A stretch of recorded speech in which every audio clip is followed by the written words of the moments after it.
کسی نے غریبوں کی مدد کو اپنایا، اچھا کسی نے حج و عمرہ زیادہ کیے، تو کسی نے مسجدیں بنائیں، کسی نے مسجد میں ہی زندگی گزار دی، کسی نے کتابیں لکھی، کسی نے دین کی خدمت کی۔ تو یہ مختلف جتنے حضرات تھے یہ سارے کے سارے اولیاء کرام تھے، اور سب قرب الہی سے سرفراز ہوئے، لیکن ہر ایک کا راستہ جدا تھا۔ اگر کوئی یہ سمجھ کے بیٹھ جائے کہ نہیں ایک ہی طریقہ ہے قرب الہی کا، اس کے علاوہ تو کوئی طریقہ نہیں، تو پھر ایک قسم کی جو کیٹیگری ہے وہ تو قرب پا سکتی ہے، بقیہ نہیں پا سکتی۔ جیسے اس کے لیے ایک عام سی بات سمجھے کہ اگر بادشاہ اور جو حکمران ہیں اگر یہ سوچنا شروع ہو جائیں کہ یار ہمیں بھی خدا کا قرب پانا ہے، ہمیں بھی خدا کی ولایت اور معرفت حاصل کرنی ہے، لیکن ہم تو نوافل نہیں پڑھ سکتے، ٹھیک ہے، ہم تو نوافل نہیں پڑھ سکتے، اچھا اسی طرح ہم بھی اتنی کثرت سے ذکر اور دیگر جو عبادات کے معاملات ہیں یہ نہیں کر سکتے۔ تو بزرگان دین نے ان کے بارے میں کیا فرمایا؟ فرمایا کہ مخلوق کو انصاف فراہم کرنا اور مخلوق کو سہولیات فراہم کرنا خدا تک پہنچنے کا ان کے لیے یہی ذریعہ ہوگا۔ بہت جیسے آپ خلفۂ راشدین کو دیکھ لیں، کیا بات ہے، صدیق اکبر رضی اللہ تعالیٰ عنہ خلیفہ بننے سے پہلے ان کی عبادات کے اور دیگر معمولات تھے، لیکن خلیفہ بننے کے بعد ان کی جو زندگی کا رخ تھا وہ بہت زیادہ نظام سلطنت، نظام حکومت اور اصلاح ریاست کی طرف ہو گیا، اور یہی ذریعہ ان کے قرب الہی کا ذریعہ تھا۔ یہی سیدنا عمر فاروق ہیں، یہی سیدنا عثمان غنی ہیں، یہی مولا علی ہیں۔ اچھا پھر یہ تو چلے خلفۂ راشدین ہیں، صحابہ کرام ہیں نا، تو ان کے لیے تو ایک ولایت کا راستہ دوسرا ویسے ہی تھا، آلریڈی تھا کہ ہر صحابی جنتی ہے اور ولی ہے۔ لیکن آپ اس کے بعد آ جائیں حضرت عمر بن عبدالعزیز رضی اللہ تعالیٰ۔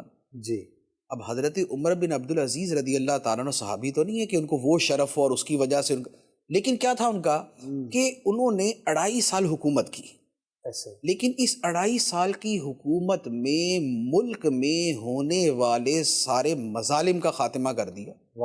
ظالم گورنر اور عمال اور جتنے بھی اس طرح کے لوگ تھے سب کو لگام ڈال دی، جو ان کی غصب شدہ زمینیں تھی ساری واپس لے لی، جو غریبوں کے حقوق تھے وہ ان کو دلوا دیے، علماء کو پروموٹ کیا، علم دین کو پھیلانا شروع کیا، حدیث مبارک کی خدمت کی۔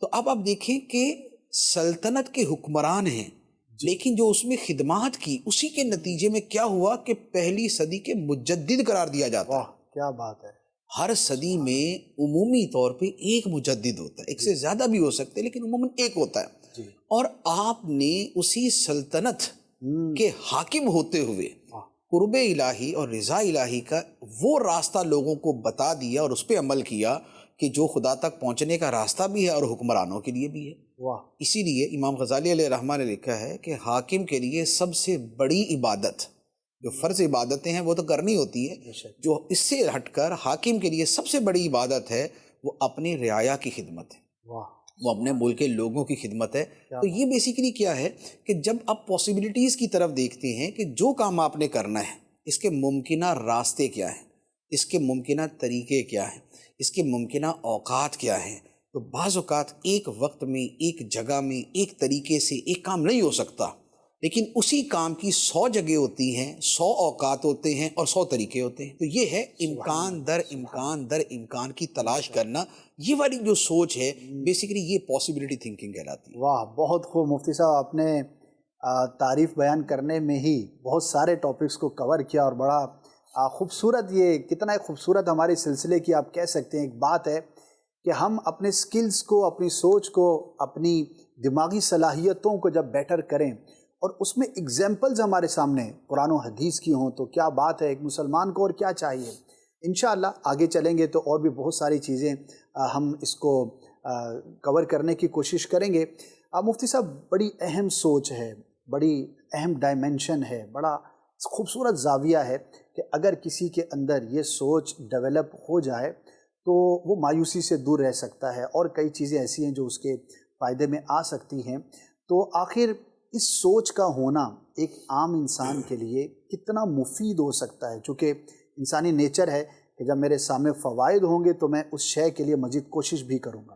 دیکھیے، سب سے پہلی بات تو اس میں یہی ہوتی ہے جو آپ نے ابھی بیان کی ہے کہ جب انسان امکانات کے بارے میں زیادہ سوچتا ہے تو مایوس نہیں ہوتا، ٹھیک ہے، کیونکہ مایوسی تب ہوتی ہے جب انسان کو اس کے نظر آنے والے سارے دروازے بند نظر آئیں. راستہ ختم ہو گیا. مایوسی تبھی ہوتی ہے، لیکن جب بندہ یہ سمجھتا ہے کہ خدا کہیں بھی راستہ پیدا کر دے گا، واہ میرا کام کوشش کرنا ہے، نتیجہ رب پہ چھوڑنا ہے، تو رب راستے پیدا فرما دیتا ہے. بے شک. قرآن مجید کی آیت مبارکہ ہے، فرمایا والذین جاہدوا فینا لنہدینہم سبلنا، واہ اور وہ لوگ جو ہماری راہ میں کوشش کرتے ہیں، مجاہدہ کرتے ہیں، تو ضرور ہم ان کے لیے اپنے راستے کھول دیں گے. واہ تاکید کے ساتھ. تو یہ جو فرمایا ہے نا کہ بندہ کوشش کرتا ہے تو رب اس کے لیے راستے کھول دیتا ہے.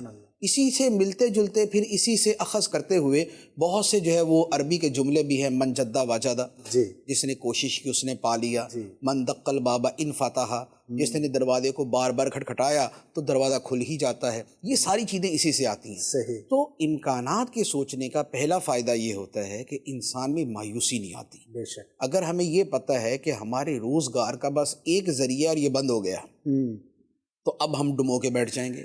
اور یہ بڑی تعداد کی سوچ بن جاتی ہے امپلائمنٹ کے اندر ہی ہوتا ہے کہ اگر نوکری چھوٹ گئی تو لوگ کیا سمجھتے ہیں کہ بس یہ اب تو مرنا ہی ہے، مرنا ہی. پتہ نہیں کیا ہوگا، پتہ نہیں کیا. اچھا بزنس جو چل رہا تھا ان کا کسی وجہ سے وہ اس میں نقصان ہو گیا، تو اب یہ سمجھ کے بیٹھ جاتے ہیں. یعنی مایوسی کی ایسی اتھا گہرائیوں میں گرتے ہیں کہ آپ نے لوگوں کو دیکھا ہوگا، کوئی انگزائٹی میں چلا گیا، کوئی ڈپریشن میں چلا گیا، کتنے لوگ خودکشی کر لیتے. سائڈ کر لیتے. آپ کو یاد ہوگا کہ دبئی کے اندر جب ایک مرتبہ وہ پرابلم آیا تھا 2008، تو اب وہ جتنا بڑا پرابلم تھا اس کے نتیجے میں کیا ہوا تھا، اتنی بڑی تعداد ڈپریشن کی مریض ہوئی. ہزاروں لوگ، ایسا ہی. ہزاروں لوگ جو ہے وہ تھے کہ جو وہاں سے بھاگ کے یوں کہہ لے کہ تنہائیوں میں جا کے بیٹھ کے ڈپریشن کا شکار ہو گئے. ایسا ہی. کئی لوگوں نے خودکشی کر لی. بے شک. یہ ساری کی ساری. اچھا کئی لوگوں کو ہارٹ اٹیک ہو گیا. ایسا ہی. میرے اپنے ایک دوست ہیں، ان کے والد صاحب کو ہارٹ اٹیک ہو گیا تھا اسی وجہ سے کہ ان کا جتنا بزنس تھا وہاں پر وہ سارا جب ایک مرتبہ وہ کلیش آیا اور سارے کا سارا ختم ہو گیا. بہت بڑا. تو اب کیا ہے کہ بیسیکلی پرابلم صرف یہ تھا کہ انہوں نے ایک دروازہ بند ہوتے دیکھ کے یہ سمجھ لیا کہ ساری دنیا ہی بند ہو گئی، دنیا ختم ہے ہمارے لیے. دنیا ختم ہے. حالانکہ دنیا ختم نہیں ہوئی تھی، ایسا. دنیا بڑی وسیع تھی. ایسا. تو زندگی میں بہت سے مواقع ایسے آتے ہیں کہ جس میں بندہ یہ سمجھتا ہے کہ بس اب اینڈ ہے، جی. اب میرے جینے کا کوئی فائدہ نہیں، اب میرے ساتھ یہ، اب میرے ساتھ وہ. لیکن بات یہ ہے اللہ تعالیٰ نے انسان کو اس قدر قوت دی ہے، اس قدر صلاحیت دی ہے، اتنی ہمت دی ہے کہ بندہ اسے استعمال کرے. تو جسے کہتے ہیں نا کہ at the end of the tunnel there is a light, کہ اس جو ہے نا وہ اس کے ٹنل کی آخر کے اوپر روشنی ہے، روشنی نظر آ جاتی ہے. اسی پہ مجھے ایک اور بات یاد آ گئی. قرآن مجید کی ایک آیت مبارکہ ہے، جیسے فیملی میٹرز کے اندر آپ یہ دیکھ لیں کہ طلاق سب سے بڑا ایشو ہوتا ہے. جی بہت بڑا ایشو. میاں بیوی میں جدائی ہو جائے تو یہ یوں کہہ لے کہ ایک قسم کی زندگی ختم ہو گئی نا، ڈیزاسٹر ہو گیا. بعض اوقات یہ مرد کے لیے ڈیزاسٹر ہوتا ہے، بعض اوقات یہ عورت کے لیے ہوتا ہے، موسٹلی یہ عورت کے لیے ہوتا ہے. یہ اپنی جگہ ہے. لیکن قرآن مجید نے اس کو کیا بیان فرمایا؟ فرمایا کہ صلح صفائی کی کوشش کی جائے. صلح کے احکام بیان کیے، صلح کی کوشش کا بیان فرمایا. لیکن اس کے ساتھ یہ بیان فرمایا وَإِن يَتَفَرَّقَا يُغْنِ اللَّهُ كُلًّا مِّن سَعَتِهِ. اللہ سبحان اللہ. فرمایا اگر یہ میاں بیوی آپس میں جدا ہو جائیں، اللہ تعالیٰ اپنی وسعت سے ان کو ایک دوسرے سے غنی کر دے گا. بہت بڑی بات، بہت خوبصورت. کیا ٹھیک ہے، یعنی یہ اتنا بڑا اللہ تعالیٰ کی طرف سے ایک فضل کا انعام آپ نے ہے. پورا ٹاپک چھیڑ دیا مفتی صاحب. اور یہ جو ڈائمنشن ہے ماشاءاللہ آپ بھی ہمارے ابھی ذہن میں آیا، کمال ہے مفتی صاحب. یعنی قرآن مجید کی آیت مبارکہ بیسیکلی یہ اسی کتنا بڑا سلوشن ہے. یعنی کہ اس موڑ پر اگر دیکھیں اور اس کو ممکنہ سوچ کے طور پر ہی ہم لے رہے ہیں، یعنی کہ ایسی جگہ کہ جس کے آگے تو لوگ کلام ہی نہیں کرتے، نہ بچوں کے لیے، نہ اپنے لیے، نہ کسی اور کے لیے. لیکن قرآن میں کیسا زبردست بیان ماشاءاللہ. تو یہ کئی جگہ پر اس طرح کے بعض کیسز میرے سامنے آئے کچھ جاننے والوں کے. اچھا. تو میں نے ان کو یہی آیت مبارکہ پڑھ کے سنائی. واہ کیا بات. کہنے لگے واہ سبحان اللہ. تھے ماشاءاللہ مذہبی تھے، دینی سوچ رکھنے والے تھے. تو اب قرآن کی آیت، رب کا وعدہ، واہ. تو جو اسے ایک سہارا ملتا ہے، جو اسے ایک ہمت حوصلہ ملتا ہے، تو نے کہا یار کمال ہے یار. یہ اللہ تعالیٰ فرما رہا ہے کہ اگر یہ دونوں جدا بھی ہو جائیں تو اللہ تعالیٰ اپنی وسعت سے، اپنے خزانوں سے ان کو ایک دوسرے سے غنی کر دے گا. اللہ اکبر. تو یہ ایک دوسرے کا، ان کا جو ہے وہ یہ نہیں ہے کہ ایک دوسرے کے بغیر مر ہی جائیں گے. جی. اللہ تعالیٰ ان کو جینے کے سہارے اور دے دے گا. تو یہ کیا ہے کہ یہ بیسیکلی اس کے پیچھے توکل، جی، اس کے پیچھے رب پہ بھروسہ، اس کے پیچھے ایمان کی پختگی، اور اس سے پیچھے امکانات کی دنیا، امکانات کہ بندہ امکانات کو سوچتا ہے کہ دنیا، زندگی اس پہ اینڈ نہیں ہوتی، دنیا بڑی وسیع ہے۔ تو لہٰذا پاسبلٹی تھنکنگ کا ایک فائدہ یہ ہوتا ہے کہ انسان مایوس ہونے سے بچ جاتا ہے۔ اچھا، اس میں دو پہلو ہم اپنے ذہن میں رکھیں، کیونکہ ہم ایز اے مسلم کے سوچیں گے بے شک، تو ہمارے سامنے پہلی چیز یہ ہوگی کہ اگر ایک امکان بند ہوا جی تو ہماری پہلی جو توجہ ہے وہ رب کی رحمت پہ جائے گی، بے شک، کیونکہ امکانات کس نے پیدا کرنے ہیں؟ رب نے، یا امکانات کس نے پیدا کیے ہوئے ہیں؟ اللہ نے، امکانات ہمارے سامنے کون لائے گا؟ ہمارا دماغ ان امکانات کی طرف کس کی توفیق سے جائے گا؟ اللہ پاک، تو ہم پہلے اپنی اس سوچ کے اعتبار سے چلیں گے، صحیح، تو لہٰذا پہلے اللہ تعالیٰ پہ بھروسہ، اب اس کے بعد ہم اپنی عقل کا استعمال کریں گے اور ہمارے سامنے امکانات کی دنیا کھل کے سامنے آ جائے گی۔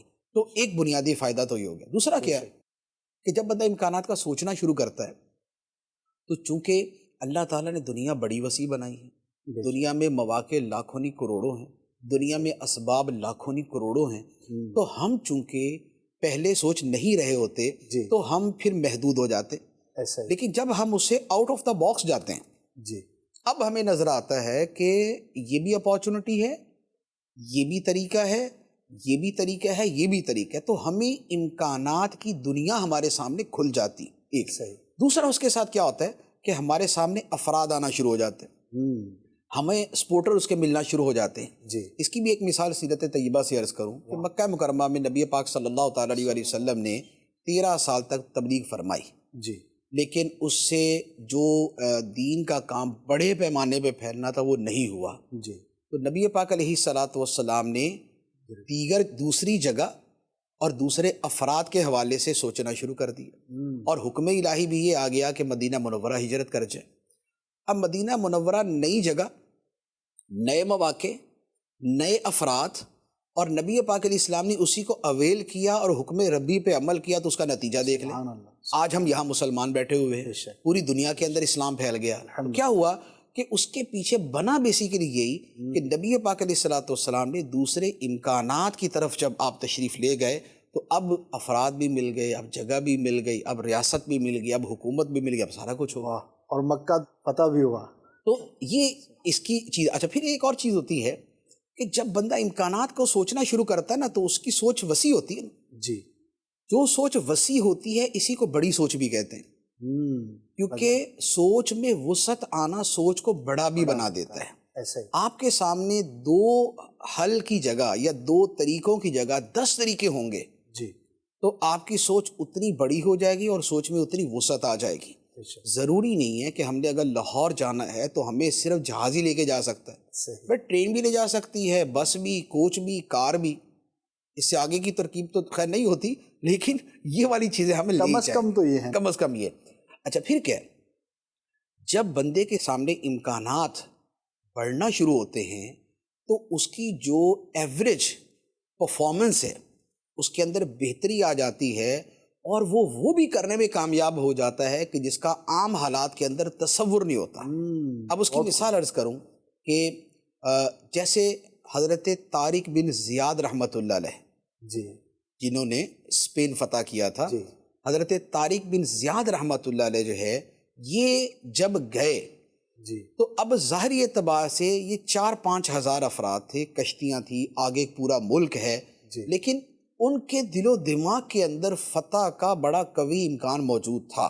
جی انہوں نے اسی امکان کو پکڑ لیا، پیچھے کشتیاں جلا دی، کشتیاں جلا کے اب اپنی فل پوٹینشل اور ایوریج پاور سے اور ایوریج پرفارمنس سے زیادہ قوت کے ساتھ جب انہوں نے آگے جا کے اپنی کارکردگی دکھائی، نتیجہ یہ ہوا کہ جبل طارق اور وہ جو پورا جو ہے وہ فتح ہو گیا، اور کتنے ہی مواقع کے اوپر اسی طرح کی چیزیں سامنے آئیں۔ تو مسلمانوں کی جو بڑی بڑی ہستیاں ہیں نا، اگر ان کی سیرت دیکھیں آپ کو، اس میں یہ نظر آئے گا کہ وہاں پر اگر عام طاقت اور عام تجزیے کے اعتبار سے آپ دیکھیں تو اس کا نتیجہ کچھ اور نکلنا چاہیے تھا، جی لیکن ان کے سامنے جو توکل علی اللہ اور جو امکانات کی دنیا تھی اس نے اتنے جہان کھول دیے کہ مسلمان بڑھتے گئے بڑھتے گئے۔ کیا بات ہے مفتی صاحب، ماشاء اللہ۔ ناظرین، بہت سارے سلسلے کرنے کی سعادت ملتی ہے، حاضری رہتی ہے، لیکن ماشاء اللہ مفتی صاحب کے ساتھ جب بھی کوئی پروگرام کیا اور جب بھی حاضری ہوئی تو ایک بڑا خوبصورت ایک تصور بنتا ہے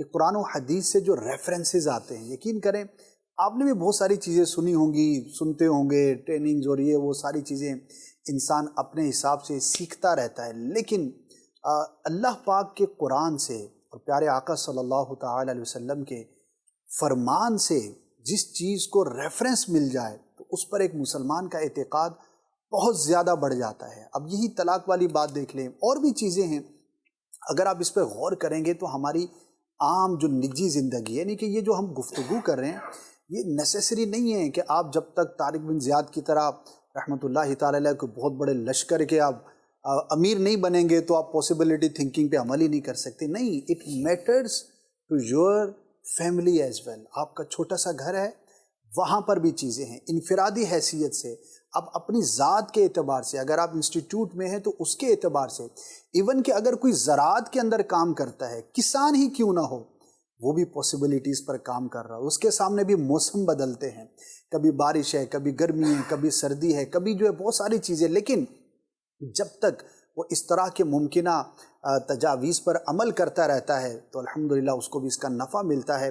بات ہے کہ اس سوچ کو اپنے اندر ہم ڈیولپ کریں۔ انشاءاللہ نیکسٹ کویسچن میرا یہی ہوگا کہ جب اتنی خوبصورت چیز ہے، اتنی بڑی طاقت ہے اور اتنے سارے مسائل کا حل ہے تو ہم اس کو کیسے پیدا کر سکتے ہیں، کیسے حاصل کیا جا سکتا ہے، کیا اسٹیپس ہم لیں کہ اس کو ہم اپنی زندگی میں بروئے کار لانے میں کامیاب ہو سکے۔ لیکن اس سے پہلے اب بڑھتے ہیں، یہاں پر جو اسٹوڈیو میں ہمارے ساتھ اسلامی بھائی موجود ہیں، دیکھتے ہیں کہ ان کی سوچوں میں کیا سوالات ہیں۔ جی، انزائٹی کے اندر لوگوں کی جو اسٹریس میں جو ہے سوچ محدود ہو جاتی ہے، تو اس میں عموماً لوگ خودکشیاں اور یہ ساری چیزیں اس کے اندر آتی ہیں، تو اس کے لیے انسان کو کیا کرنا چاہیے اس سے بچنے کے لیے؟ جی مفتی صاحب، تھوڑا سا اس ٹاپک سے مختلف ہے، لیکن سوال ہے کہ انزائٹی اور یہ جو اسٹریس ہوتا ہے تو اس کا ہم کیسے حل کر سکتے ہیں؟ انگزائٹی بیسیکلی مایوسی ہی کی ایک ایڈوانس صورت ہوتی ہے، اور سٹریس بڑھتے بڑھتے، ذہنی دباؤ بڑھتے بڑھتے انگزائٹی میں بدل جاتا ہے۔ اور علامات تو اس کی یوں ہوتی ہیں کہ انسان ذرا تنہائی زیادہ پسند کرتا ہے، کسی سے ملنے کو دل نہیں کرتا، اور مایوس کن خیالات ہی اس کے دماغ پہ زیادہ چھاتے ہیں، موت کی طرف اس کا رجحان ہوتا ہے، مرنے کو دل کرتا ہے۔ یہ انگزائٹی کی حد ہے۔ ڈپریشن اس سے زیادہ سخت قسم کی پوزیشن ہوتی، اس میں اس سے زیادہ چیزیں آ جاتی، اس میں پھر بیٹھے بیٹھے رونا شروع کر دینا، دل گھبراہٹنا شروع ہو گیا، یہ ساری چیزیں ہوتی۔ تو دیکھیں، انگزائٹی کے حوالے سے جو آسان حل ہے وہ یہ ہے کہ اس میں فزیکلی اور اسپریچولی دونوں طرح اس کو ٹریٹ کیا جائے۔ فزیکلی یہ ہوتا ہے کہ جو انگزائٹی کی وجہ سے وہ تنہائی پسند ہو رہا ہے، وہ اس تنہائی سے نکلے اور وہ لوگوں سے ملے، اور ان لوگوں سے ملے کہ جن کو مل کے اسے خوشی ہوتی ہے اور اسے سکون ملتا ہے۔ تو اصل تنہائی کا توڑ کرے ایک۔ دوسرے نمبر پر یہ ہے کہ فزیکلی اعتبار سے ہی تھوڑی سی واک کرنا اور تھوڑی سی گرینری کے اندر جانا اور نیچر میں جا کے بیٹھنا، جیسے سمندر کے کنارے بیٹھ گیا یا کسی پارک میں، باغ میں، اور خاص طور پہ صبح کے ٹائم پہ جب اس کو فریش ایئر ملے، آکسیجن ملے، اس کے دماغ کے خلیے جو ہے وہ آکسیجن کو ایبزارب کریں، تو یہ والی فزیکل چیزیں۔ تیسری اس کے ساتھ یہ بھی ہو جاتا ہے کہ بعض اوقات یہ لیول ایسا ہوتا ہے، اسٹیج ایسی ہوتی ہے کہ جس کے اندر کوئی نہ کوئی ٹیبلٹ وغیرہ بھی لینی پڑتی ہے، وہ ڈاکٹر کے مشورے سے ہے۔ تو یہ تو ہے اس کے فزیکلی جو ہے وہ جو کر سکتا ہے۔ اسپریچولی یہ ہوتا ہے کہ دیکھیں، اگر توکل مضبوط ہے تو انگزائٹی کبھی پاس نہیں آتی۔ آپ نے کبھی کسی ولی اللہ کے بارے میں نہیں سنا ہوگا کہ اسے انگزائٹی کا پرابلم ہوا یا اس کو یہ مرض ہوا۔ وجہ یہ ہے کہ ان کا توکل اتنا مضبوط ہوتا ہے، تو وہ یہ کہتے ہیں کہ بھائی جب رب نے ہی سارا کچھ کرنا ہے اور ہم نے اپنا معاملہ اللہ کے حوالے کر دیا تو پھر پرابلم کس چیز کا۔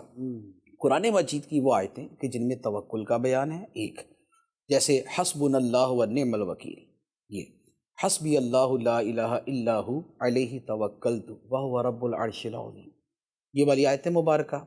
اور اس کے علاوہ وہ بزرگان دین کے واقعات یا انبیاء علیہم السلام کے واقعات کہ جن میں تائید الہی، اللہ کی مدد ایسے مواقع پر آئی کہ جہاں پر ظاہری اسباب بالکل نہیں تھے، جیسے نبی پاک علیہ السلام غار ثور میں تھے، ظاہری اسباب نہیں تھے ان کفار سے بچنے کے، لیکن اس وقت بھی سرکار نے کیا فرمایا تھا؟ لا تحزن ان اللہ معنا، اے ابو بکر فکر نہ کر، غم نہ کر، بے شک اللہ ہمارے ساتھ۔ حضرت موسیٰ علیہ الصلوۃ والسلام جب آپ اپنی قوم کو لے کے نکلے اور پیچھے فرعون اپنے لشکر کے ساتھ آ گیا تو وہاں پر قوم نے تو رونا دھونا شروع کر دیا کہ مارے گئے، پیچھے لشکر آ رہا ہے. لیکن موسیٰ علیہ السلام نے کیا فرمایا؟ فرمایا اِنَّ مَعِیَ رَبِّی سَیَہْدِینِ، بے شک میرے ساتھ میرا رب ہے تو وہ میری رہنمائی کرے گا. تو یہ جو بزرگوں کے واقعات، انبیاء علیہ السلام کے واقعات ہیں، جب بندے کو بار بار پڑھتا ہے تو اس سے پھر دل مضبوط ہوتا ہے. اور ایک اس کے ساتھ اور چیز یہ ہوتی ہے کہ بندہ اپنی سابقہ زندگی کے وہ سارے مواقع یاد کرے کہ جہاں پر اللہ تعالیٰ نے اس بندے کے کوشش کیے بغیر اپنی نعمتیں اس کو عطا فرمائیں. بے شک. آخر جب ہم پیدا ہوتے ہیں تو ہماری کوشش سے ہمیں کیا ملتا ہے؟ جو ہمیں اس وقت کھانا ملتا ہے، جو دودھ ملتا ہے، جو کپڑے ملتے ہیں، جو رہائش ملتی ہے، جو گرمی سردی سے بچنا ملتا ہے، جو بچپن میں ہمیں ہزاروں نعمتیں ملتی ہیں، جو سر سے لے کر پاؤں تک ہمارے پاس نعمتیں ہیں، یہ ہماری کس کاوش سے ہے؟ یہ رب نے بغیر ہمارے استحقاق کے ہمیں عطا کر دی. بے شک. پھر اس کے علاوہ زندگی میں اور کئی مواقع ایسے آتے ہیں کہ جہاں پر ہم کسی آزمائش میں ہوتے ہیں، اللہ تعالیٰ ہمیں اس سے نکال دیتا ہے. وقت آتا ہے مشکل لیکن چلا جاتا ہے. فَإِنَّ مَعَ الْعُسْرِ يُسْرًا إِنَّ مَعَ الْعُسْرِ يُسْرًا، تنگی کے ساتھ آسانی ہے، بے شک تنگی کے ساتھ آسانی. تو جب بندہ اپنی ہی زندگی پہ غور کرتا ہے تو پھر اس کی ڈھارس اللہ کی رحمت پہ بنتی ہے کہ ہاں، جیسے سابقہ زمانے میں مجھے میرے رب نے جو بے آسرا نہیں چھوڑا، اس موقع کے اوپر بھی مجھے بے آسرا نہیں چھوڑا. ماشاءاللہ ماشاءاللہ، بہت خوب. ایک اور سوال جو ہے وہ شامل کر لیتے ہیں. Sir, is it possible to control our negativity and evil thoughts and our eternal inner self by the power of thinking? یہ تقریباً اسی کا جواب تھا جو ابھی ان کو میں نے پیش کیا ہے کہ ہم اپنی سوچوں کو کیسے کنٹرول کر سکتے ہیں اور ہم اپنی جو نیگیٹیوٹی ہے مائنڈ کی، اسے ہم کیسے کنٹرول کر سکتے ہیں. تو یہ بیسیکلی اسی کے طریقے ہیں کہ آپ جو نیگیٹو تھاٹس ہیں ان کو کنٹرول کرنے کے دو طریقے ہو سکتے ہیں اگر آپ نے تھاٹ کے لیول پر ہی اس کو سوچنا ہے. جی. ویسے تو یہ ایک پورا ایک ٹاپک ہے کہ ہماری جو پریشانیاں ہوتی ہیں یا ہماری جو نیگیٹیوٹی ہوتی ہے یہ ریالٹی کے لیول پہ ہے، فیکٹ کے لیول پہ ہے، یا صرف تھاٹ کے لیول پہ ہے. تو زیادہ تر تھاٹ کے لیول پہ ہوتی ہے، ریالٹی کے لیول پہ نہیں ہوتی. اگر ہم ماضی کی کسی چیز کو یاد کر کے دکھی ہو رہے ہیں تو ماضی تو گزر چکا، ابھی تو ہمیں کوئی سوئی نہیں چبھو رہا. جی. ٹھیک ہے، ہمیں کسی زمانے میں ہمارا کوئی دنیا سے چلا گیا تھا یا ہمیں کوئی چوٹ لگ گئی تھی تو وہ جب لگی تھی اور جب ہوا تھا تب ہوا تھا، ابھی تو کچھ نہیں ہو رہا. یا ہم مستقبل کے بارے میں سوچ کے پریشان ہو رہے ہوتے ہیں جو کہ ابھی ہوا ہی نہیں ہے، تو وہ بھی تھاٹ کے لیول پہ ہے، یہ بھی تھاٹ کے لیول پہ ہے. اور جو اس وقت ہم محسوس کر رہے ہیں اس میں بھی ہمیں یہ دیکھنا ہوتا ہے کہ جو میں سوچ رہا ہوں کیا ہر بندہ وہی سوچ رہا ہے. ایک ہوتی ہے ریالٹی کہ کسی کے تھپڑ ماریں گے تو اسے تکلیف ہوگی، اب وہ زید، عمر، بکر، خالد میں آپ جس کے بھی ماریں گے اسے تکلیف ہوگی. ایک یہ ہے کہ کوئی اسمیل آئی، دوسرا بندہ آرام سے بیٹھا ہوگا، ٹھیک ہے یار ہوتی ہے کیا اس میں، لیکن ایک کہہ رہا کہ کیوں آئی. تو یہ ابھی جو چیز پائی جا رہی ہے اس میں بھی یہ فرق ہوتا ہے کہ ریالٹی کے لیول پہ ہے یا تھاٹ کے لیول پہ. تو جو چیز تھاٹ کے لیول پہ ہو اس کو پھر وہیں سے حل کیا جاتا ہے. اس میں پھر آگے جو سرکل آف کنسرن اور سرکل آف انفلوئنس، پھر یہ آگے دو چیزیں آ جاتی ہیں کہ بھائی جہاں پر ہماری چلتی ہے یہ ہے سرکل آف انفلوئنس، تو یہاں پر ہم کچھ کریں. سرکل آف کنسرن وہ ہے جہاں ہماری چلنی نہیں ہے، وہ ہونا ہی ہے جو ہونا ہے، تو پھر وہاں پر صبر کرنا ہوتا ہے. تو ایک تو تھاٹ کے لیول پہ ہم یوں اپنے آپ کو سمجھا سکتے ہیں. دوسرا اس کے ساتھ وہی چیزیں ہیں جو میں نے باقی ساری عرض کی ہیں کہ اگر ہمارا توکل مضبوط ہے، ہمارا رب سے رابطہ جو ہے وہ مضبوط ہے، ہمارا دین کے ساتھ رابطہ مضبوط ہے، ہمیں کسی تکلیف یا کسی آزمائش کے بھی جو دینی پہلو اور اخروی پہلو ہیں ان پہ ہماری نظر ہے تو وہ تکلیف ہمارے لیے کم ہو جاتی ہے. جیسے وہ ایک بزرگ کی اہلیہ تھی تو وہ جا رہی تھی تو ان کو ٹھوکر لگی تو پاؤں کا ناخن ٹوٹ گیا. تو وہ ہنسنے لگی تو کسی نے کہا کہ یہ ہنسنے کا مقام ہے، آپ کے پاؤں کا ناخن ٹوٹ گیا. تو انہوں نے کہا کہ ناخن ٹوٹنے کی تو تکلیف ضرور ہے، لیکن اس پر جو رب نے ثواب عطا فرمانا ہے میں اسے یاد کر کے ہنس پڑی. واہ سبحان اللہ. کیا تو جب آپ کی نظر کسی بڑی شے پہ ہوتی ہے تو چھوٹی چیز آپ کو پھر بہت چھوٹی لگنا شروع ہو جاتی ہے. ہم جب انویسٹمنٹ کرتے ہیں، انویسٹمنٹ میں ہم پیسے دے دیتے ہیں، لاکھ روپیہ دیا، جی، لاکھ روپیہ دینا بظاہر تو دینا ہی ہے نا، پتہ نہیں ملے گا یا نہیں ملے گا، لیکن چونکہ ہمیں یہ امید ہوتی ہے کہ 1.5 لاکھ واپس ملے گا، 2 لاکھ واپس ملے گا، تو ہمیں اس 1 لاکھ روپے دیتے ہوئے کوئی تکلیف نہیں ہوتی۔ آپریشن کروانے والا کیا کروانے جا رہا ہے؟ چیڑ پھاڑ کروانے جا رہا ہے، اس کا بدن کاٹیں گے، چھریاں اس میں گھسوئیں گے، اور اس میں جناب چاقو چلائیں گے، اور اس میں کینچی چلائیں گے، سب کچھ ہوگا، لیکن اس کو پتہ ہے کہ بھائی اس کے بعد مجھے شفا مل جائے گی، مستقل عذاب سے میری جان چھوٹ جائے گی۔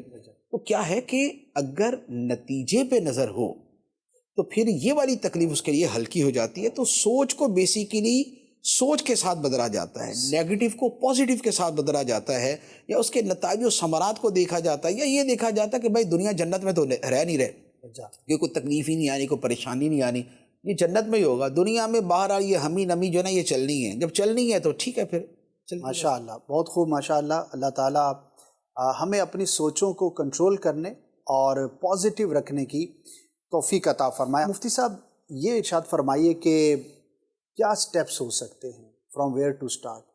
آخر یہ ممکنہ سوچ جو ہے اس کی کوالٹی میرے اندر پیدا ہو جائے تو میں اس کو کس طرح سے سٹارٹ کروں اور کس لیول پر میں اس کو لے جا سکتا ہوں؟ اسے حاصل کرنے کا طریقہ جو ہے نا تقریباً وہی ہے جو ہم نے پہلے بھی ایک سلسلے میں بیان کیا تھا جی، کہ یا تو آپ پرابلم سوچ لیں یا حل سوچ لیں۔ ٹھیک ہے، اگر آپ پرابلم سوچیں گے تو وہ آپ کے دماغ پہ بوجھ بن جائے گی، صحیح، اور اگر آپ حل سوچنا شروع کریں گے تو آپ کے سامنے حل آنا شروع ہو جائیں گے۔ اسی طرح کسی کام کے عدمی امکانات بھی ہوتے ہیں، یعنی امپاسبلٹیز بھی ہوتی ہیں، پاسبلٹیز بھی ہوتی ہیں۔ ایسا، آپ امپاسبلٹیز کی جگہ پاسبلٹیز کو سوچیں، صحیح، آپ مواقع سوچیں، آپ اس کے کرنے کے زیادہ سے زیادہ طریقے سوچیں۔ جب آپ ان پہ غور کریں گے تو آپ کا ذہن ادھر سے ہٹ جائے گا۔ ایسے تو پہلے نمبر پہ تو جو ناممکنات کے بارے میں سوچنا ہے اسے ترک کرنا ہوگا، ایک بات۔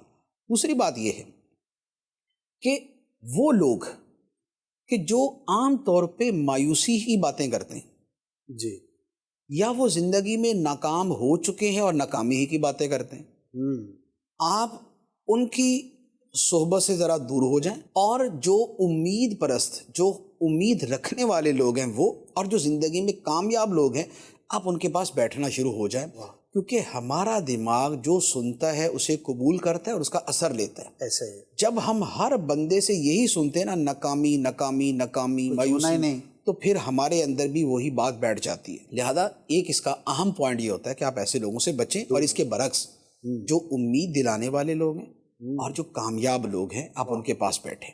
پھر اس کے ساتھ ایک اور چیز ہوتی ہے کہ جو کامیاب لوگ ہیں جیسے ان کے پاس بیٹھنا ہے، بیٹھنا تو ایک بہت ہی بڑی چیز ہوتا ہے نا، جی، یعنی کسی کامیاب آدمی کے پاس بیٹھ کے جو انرجی ملتی ہے وہ دیٹس اے ڈفرینٹ تھنگ۔ جی، لیکن اگر بالفرض یہ نہ ملے تو پھر جو کامیاب لوگ ہیں ان کی سیرت پڑھیں، واہ، ان کی بایوگرافی پڑھیں، ان کے حالات زندگی پڑھیں۔ کیسے واقع، بہت سے لوگ، اب جیسے ہم بزرگان دین کا پڑھتے ہیں تو ایسا جوش پیدا ہوتا ہے۔ علامہ ابن جوزی رحمۃ اللہ علیہ نے ایک جگہ لکھا ہے، فرماتے ہیں کہ میں نے جب سلف صالحین کی سیرت پڑھی جی، تو میں نے جب ان کی عبادت پڑھی تو میرے اندر تھا کہ میں ان جیسا عابد بن جاؤں۔ صحیح، جب میں نے علماء کو پڑھا تو میرے دل میں ہے کہ اتنا بڑا عالم بن جاؤں۔ جب میں نے محدثین کو پڑھا تو دل کیا اتنا بڑا محدث بن جاؤں۔ اتنا کچھ کر کے پھر وہ فوکس تھنکنگ والا معاملہ آ گیا کہ سارا کچھ نہیں ہو سکتا، لہذا جتنا ہو سکتا ہے میں اتنا کرنے کی کوشش کروں۔ لیکن اس کا جذبہ تو جو موٹیویشن ہے، جو موٹیویشن ملتی ہے وہ تو اتنی زیادہ ہے کہ خود قرآن مجید کے اندر جو کامیاب لوگ اور بڑے لوگ اور با حوصلہ لوگ ہیں، اللہ تعالیٰ نے ان کا بیان کر کے کیا فرمایا؟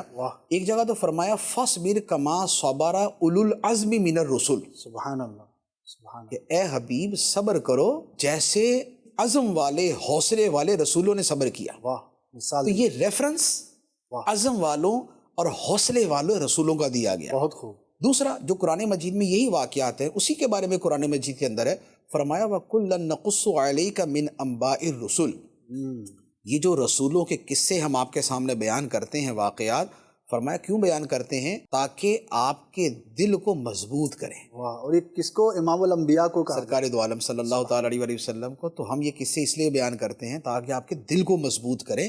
تو یہ ہوتا ہے جب آپ کامیاب ہستیوں کا، کامیاب لوگوں کا پڑھتے ہیں، اب وہ اپنی اپنی فیلڈ کے اعتبار سے ہو جائے گا، مذہبی فیلڈ میں مذہبی لوگوں کے اعتبار سے، دنیاوی فیلڈ میں دنیاوی اعتبار سے، حکمرانوں کی فیلڈ میں حکمرانوں کے اعتبار سے۔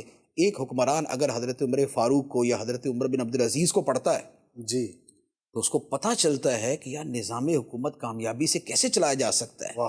حضرت عمر فاروق کے پاس جب حکومت آئی ہے، بلکہ اس سے پہلے صدیق اکبر رضی اللہ تعالیٰ عنہ، جی جب حکومت آئی ہے ہر طرف بغاوتیں تھیں، ایسا ہی ہے. ٹھیک ہے نا، منکرین زکوٰۃ ایک طرف تھے، ختم نبوت کے منکر ایک طرف تھے، اور جو ہے مرتدین کا فتنہ ایک طرف تھا.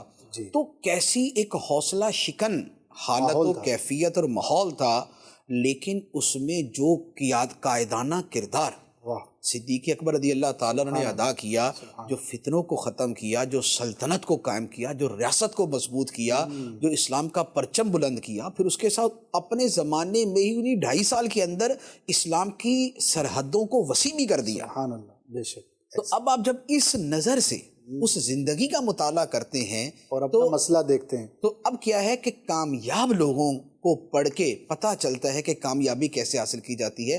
تو حکمرانوں کے لیے آئیڈیل صدیق اکبر رضی اللہ تعالیٰ عنہ، عمر فاروق رضی اللہ تعالیٰ عنہ، حضرت عمر بن عبدالعزیز رضی اللہ تعالیٰ عنہ.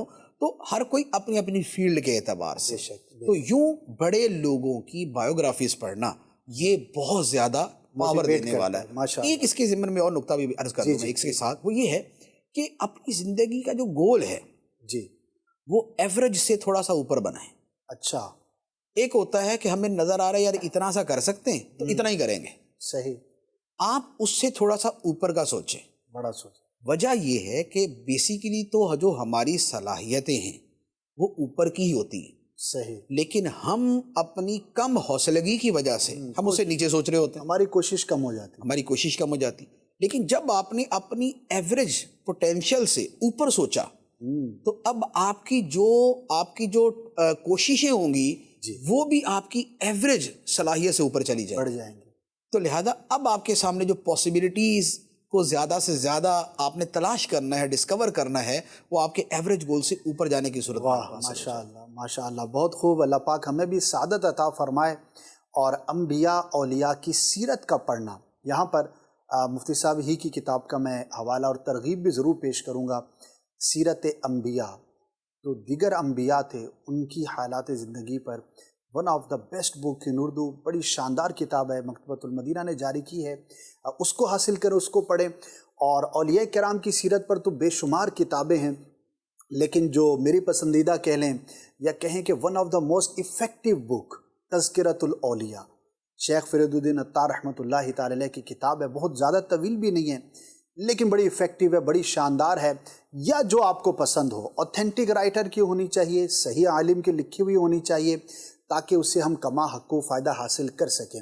تو ان کی سیرتوں کا پڑھنا ہمارے لیے بہت ساری ڈائمینشنز ہیں. اور سچی بات یہ ہے کہ سوچ پر ہم نے ان کی سیرتوں کو اس طرح سے کب دیکھا، کب غور کیا. ہمارے کئی ایسے پرابلمز ہیں، مسائل ہیں جو مختلف مثالوں میں ہمارے ذکر ہوئے، وہ تو انہی کی سیرت کو دیکھ کر ہم حل کر سکتے ہیں. اللہ پاک ہمیں توفیق عطا فرمائے اور اپنے بزرگوں اور اسلاف کی سیرت کو اس نظر سے بھی پڑھنے کی، دیکھنے کی توفیق عطا فرمائے. جب ہم یہ بات کر رہے ہیں کہ پاسبلٹی تھنکنگ کریں، آپ امکانات کے بارے میں سوچیں، بڑا سوچیں، ایوریج سے زیادہ سوچیں، تو از دیئر اینی لمٹ یا انلمیٹڈ آپ سوچ سکتے ہیں؟ تو اس کے بارے میں آپ کیا فرمائیں گے، شرعی حوالے سے بھی اور انسانی صلاحیتوں کے اعتبار سے بھی؟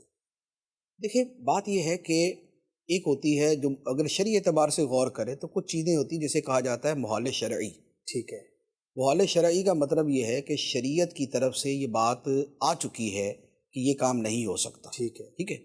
لہذا اس کے بارے میں سوچنا جو ہے وہ جائز ہی نہیں ہوتا، بلکہ بعض صورتوں میں اس کا حکم بڑا سخت ہو جاتا ہے. Very important. جیسے مثال کے طور پہ نبی پاک علیہ السلام کے آخری نبی کے طور پہ تشریف لانے کے بعد اب کسی کا نبی بننا یہ ممکن نہیں. صحیح. ایسا ہی. لہذا اب اگر اس کے بارے میں کوئی سوچے یار میں کیا کروں، میں نبی بن جاؤں، تو یہ باطل اور بالکل ایک دوسری چیز ہو جائے گی، اور ہو سکتا ہے کہ یہ دائرہ اسلام سے نکل جائے. تو لہذا شرعی اعتبار سے تو کچھ حدود ہوتی ہیں. باقی دنیاوی اعتبار سے یا عقلی اعتبار سے، اور اس میں کچھ شریعت کا بھی چیزیں ہوتی ہیں، وہ یہ ہے کہ امکانات کی دنیا کے اندر بہرحال بالکل ہی فضول اور عقل سے پیدل چیزیں نہ سوچے کہ میں آسمان کو ہاتھ لگاؤں گا. تو بھائی ایسا نہ سوچے، جو کرنے کے کام ہے وہ کرے، آسمان کو رہنے دے، وہ اپنی جگہ ٹھیک ہے. تو لہٰذا جو عبث اور فضول قسم کی چیزیں ان کی طرف نہ جائیں. تیسرا یہ ہے کہ امکانات کو فی نفس ہی اس کی لمٹس چونکہ ہمیں پتہ نہیں ہے، جی ہمیں نہیں پتہ کہ کس حد تک چیزیں ممکن ہیں، صحیح. تو لہذا ہم میکسیمم سوچ سکتے ہیں. ٹھیک ہے. مثال کے طور پہ کسی گھر کا ہوا میں اڑنا جی کسی زمانے کے اندر یہ تصور سے باہر تھا، ایسا ہی لیکن جب جہاز ایجاد ہو گیا تو پتہ چلا کہ امکانات کی دنیا میں تھا یہ، ٹھیک ہے. تو لہٰذا اس طرح کے سوچنے کے اندر کوئی ایسا حرج نہیں ہے، آپ بڑے سے بڑا سوچ سکتے ہیں. صحیح ایک آدمی بالکل جو ہے نا عام غریب سا آدمی ہے، سوچ سکتا ہے میں امریکہ کا صدر بنوں گا، صحیح بن بھی جاتا ہے. صحیح ایک آدمی عام سا آدمی ہے تو وہ سوچ لیتا ہے کہ میں اپنے ملک کا وزیر اعظم بنوں گا، بن بھی جاتا ہے. تو اچھا اسی طرح ایک عام سا آدمی ہے، سوچتا ہے کہ میں بلینئرز بن جاؤں گا، کھرب پتی ارب پتی آدمی بن جاؤں گا، بن سکتا ہے. ایک عام آدمی ہے، سوچ سکتا ہے بہت بڑا رائٹر بن جاؤں گا، بہت بڑا رائٹر بن سکتا ہے. تو یوں بعض اوقات پوشیدہ صلاحیتیں یکدم سامنے آتی تو پتہ چلتا واقعی بندہ کر سکتا میں ہے. کر سکتا. انسان کے اندر جو خزانے چھپے ہیں اس کو پتہ نہیں ہے. انسان عالم صغیر ہے، ایک چھوٹا جہان ہے، سارا جہان اس کے اندر جو ہے وہ موجود. واہ کیا بات ہے مفتی صاحب، ماشاءاللہ. پچھلے 3-4 کویسچنز کے آنسرز کے اندر ہی مفتی صاحب نے قرآن سے بھی بیان کر دیا، انبیاء کی سیرت کا بھی بیان ہوا، اور اولیاء کرام کے حوالے سے بھی گفتگو ہوئی. تو یہ ساری چیزیں بیان کرنے کا مقصد ہمیں اپنی سوچ کو مزید بہتر کرنا، کیا کیا ممکن ہو سکتا ہے اس کے بارے میں سوچنا، اور اپنی عبادات کو بھی تو ہم اس بارے میں غور کر سکتے ہیں کہ ہم مزید کیا عبادت کر سکتے ہیں. بعض اوقات ہم سوچتے ہیں کہ یار عبادت تو بس یہ چند چیزوں کا نام ہے. نہیں جناب، ہماری پوری زندگی اور ہر وہ کام جس کو شریعت نے اپروو کیا ہے، جو کہ کم از کم مباح کے درجے میں ہے، اس کو ہم عبادت بنا سکتے، اس کو مستحب بنا سکتے، اس پر ہم ثواب حاصل کر سکتے ہیں. آپ سوچیں تو صحیح، ہمارے علم کی کمی ہوتی ہے اور سوچنے کی کمی ہوتی ہے، ہم بہت سارا اپنا نقصان کر رہے ہوتے ہیں. اس پہ بہت ساری مثالیں دی جا سکتی ہیں، لیکن وقت ہمارے اختتام کو پہنچا. اللہ پاک آج کی اس حاضری کو بھی قبول فرمائے اور ہماری سوچوں کو پازیٹیو رکھنے کی ہمیں توفیق عطا فرمائے.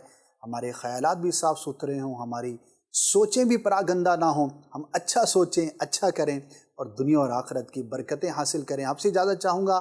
نیکسٹ ایپیسوڈ میں there would be a new topic, ایک نئی ڈائمنشن ہوگی، نئی گفتگو ہوگی. مدنی چینل دیکھتے رہیے. صلو علی الحبیب صلی اللہ تعالی علی محمد صلی اللہ علیہ وآلہ وسلم.